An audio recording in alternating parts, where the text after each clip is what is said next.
ओम शांति। आज का वरदान है, कर्म योगी बन हर कार्य को कुशलता और सफलता पूर्वक करने वाले चिंता मुक्त भव।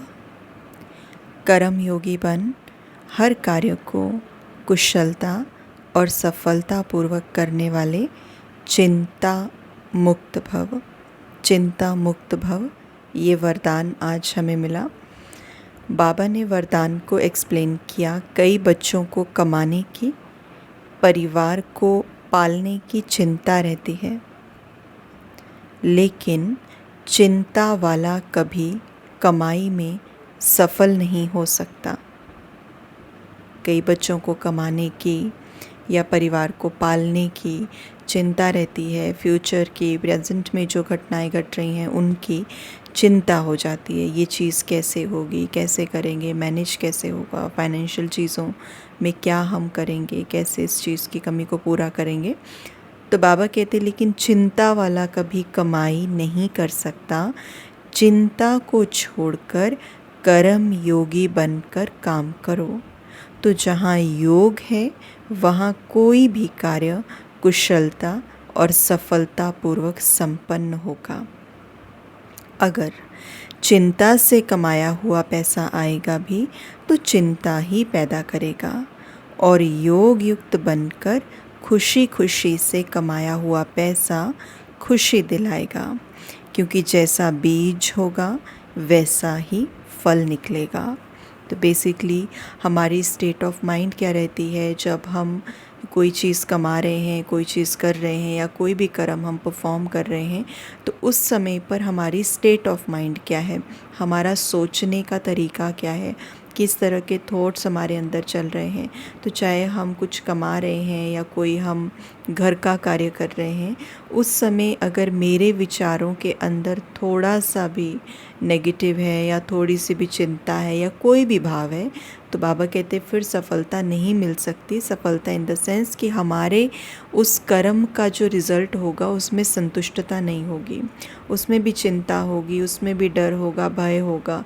डिपेंड्स उस कर्म को करते हुए मेरी स्टेट ऑफ माइंड क्या थी। तो इसीलिए बाबा ने बताया कि जैसा बीज होगा फल वैसा ही निकलेगा। तो अगर बीज यानी कि थॉट प्रोसेस, अगर विचार में चिंता है, नेगेटिविटी है, तो डेफिनेटली उसका जो फल निकलेगा, उसका जो रिज़ल्ट आएगा, तो उसके अंदर भी वही भाव होगा। तो इसलिए बहुत ज़रूरी है कि जब भी हम कोई चीज़ करते हैं तो इट्स पॉसिबल कि हमारे आसपास चीज़ें हमें सपोर्ट नहीं कर रही होती। फाइनेंशियल कंडीशन हो सकती है, घर की और कोई प्रॉब्लम हो सकती है, और हम कोई काम भी कर रहे हैं साथ में, लेकिन घर की सिचुएशंस कुछ अगेंस्ट जा रही हैं हमारे। तो ऐसा हो सकता है, लेकिन उस समय मुझे बैलेंस में कैसे चलना है, उस समय मुझे अपने थॉट्स को कैसे बैलेंस करना है, उसकी क्वालिटी को मुझे कैसे बैलेंस करना है, ये बहुत ज़रूरी है। और इस चीज़ को बैलेंस करने के लिए जो भगवान हमें ज्ञान देते हैं, उस भगवान के ज्ञान को जब हम प्रैक्टिकल इम्प्लीमेंट करते हैं अपने एक्शंस में, अपने बिहेवियर में, तो उसी को कर्म योग स्थिति कहा जाता है। तो जब वो कर्म योग स्थिति हमारे कर्म में आ जाती है तो it will become very easy for us कि हम उस चीज़ को टैकल कर पाएँ। एट द सेम टाइम हम उस सिचुएशन को फेस करके उसको बड़े स्मूथली क्रॉस कर पाएँ। तो इसीलिए बीज अच्छा होगा तो फल भी वैसा निकलेगा। इसलिए आज कोई चीज़ में चिंता हो, कोई चीज़ में परेशानी आए, कोई चीज़ में नेगेटिविटी आए, तो हमें ये देखना है कि किस तरह का बीज हम बो रहे हैं, और उसके रिज़ल्ट में भी फिर ये चीज़ हमें मिलेगी। तो बेसिकली हमें 2 बार उस चीज़ को फेस करना पड़ेगा। तो इसलिए आज के दिन के लिए प्रॉपरली हम ध्यान रखेंगे कि हमारी स्थिति कर्म योग वाली हो, जिसमें हम परमात्मा के ज्ञान को हर स्टेप पर अप्लाई कर रहे हों, प्रैक्टिकल में हर कर्म में हम उस चीज़ को अप्लाई कर रहे हों। तो कर्म योग की स्थिति हो, टेंशन वाली स्थिति नहीं हो, कर्म भोग वाली स्थिति हमारी नहीं हो। तो ये हमारी आज की चेकिंग। स्लोगन क्या बाबा ने आज बताया, सदा गुण रूपी मोती ग्रहण करने वाले होली हंस बनो, कंकड़ पत्थर लेने वाले नहीं। सदा गुण रूपी मोती ग्रहण करने वाले होली हंस बनो, कंकड़ पत्थर लेने वाले नहीं। आज का हमारा होमवर्क। दूसरा होमवर्क हमें ये मिला आज की वाणी से कि हमारे सामने आज जो भी ऐसी चीज़ होगी जो कि हमारे अनुसार नहीं थी या जिसमें हमारा थॉट प्रोसेस बड़ी स्पीड से और नेगेटिवली चल रहा है, तो उस परिस्थिति में से भी, उस व्यक्ति में से भी हम गुण को या पॉजिटिविटी को देखेंगे।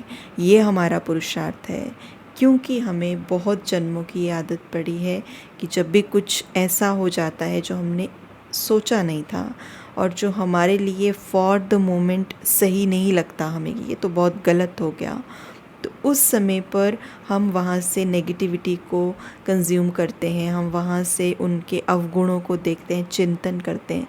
लेकिन बेसिकली उसको करने से हमारी मेंटालिटी में वो डर्ट, वो गंदगी जाती है।